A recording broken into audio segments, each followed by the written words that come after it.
میرے دوستو، کتنی خوبصورت اور کتنی پیاری حدیث ہے۔ محمد صلی اللہ علیہ وسلم فرماتے ہیں کہ جس شخص نے اپنے مسلمان بھائی کو خوش کیا ہو اس نے مجھے خوش کیا۔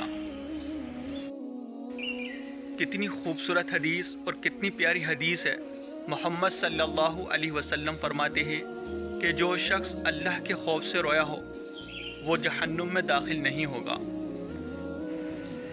میرے دوستو، کتنی اہم حدیث ہے۔ محمد صلی اللہ علیہ وسلم فرماتے تھے کہ اللہ تعالیٰ کو سب سے زیادہ جو ناپسند چیز ہے وہ بازار ہے۔ میرے دوستو، میں نے جو آپ کو حدیثیں سنائی ہیں پڑھ کر، محمد صلی اللہ علیہ وسلم کی پہلی حدیث کا مطلب یہی ہے کہ اللہ تعالیٰ کو سب سے زیادہ جو ناپسند ہے وہ بازار ہے۔ بازار میں بے حیائی کی حرکتیں ہو جاتی ہے، نظریں ہماری نہیں جھکتی۔ شیطان جو ہے یہ ہمارا کھلا دشمن ہے۔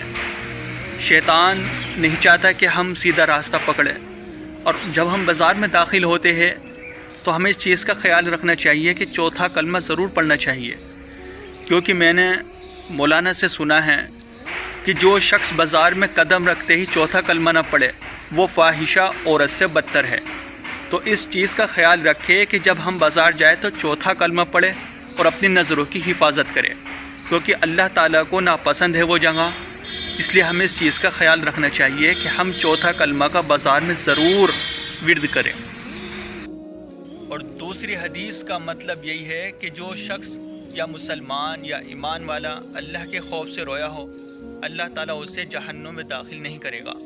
میرے دوستو، اگر ہماری زندگی گناہوں میں پوری بھر جائے اور ایک مرتبہ ہم اللہ سے کہہ دے یا اللہ مجھے معاف کر دے، سچے دل سے کہہ دے، تو اللہ تعالیٰ ہماری زندگی کے سارے گناہوں کو معاف کر دے گا۔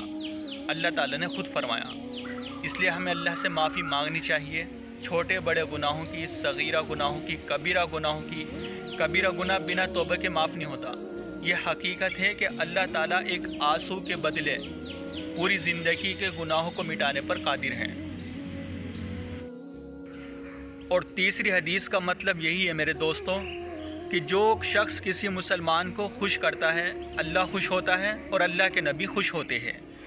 میرے دوستوں، ہم جنت میں جب تک داخل نہیں ہوگے جب تک اپنے مسلمان بھائی کے لیے وہی چیز پسند نہ کر لے جو چیز ہمیں پسند ہے۔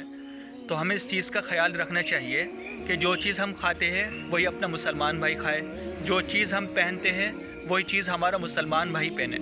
ہمیں جنت پسند ہے، جنت میں جانا پسند ہے، تو ہمیں بھی اس کے لیے جنت ہی پسند کرنی چاہیے، یعنی اس کو جنت کا راستہ بتائے۔ جنت کا جانے کا جو راستہ ہے مین، وہ نماز، اللہ سے ملاقات یعنی قرآن شریف پڑھنا اور اچھے اخلاق سے بولنا، اپنے رشتہ داروں کے ساتھ، اپنے پڑوسیوں کے ساتھ ان کا حق ادا کرنا۔ اس چیز کا خیال رکھے۔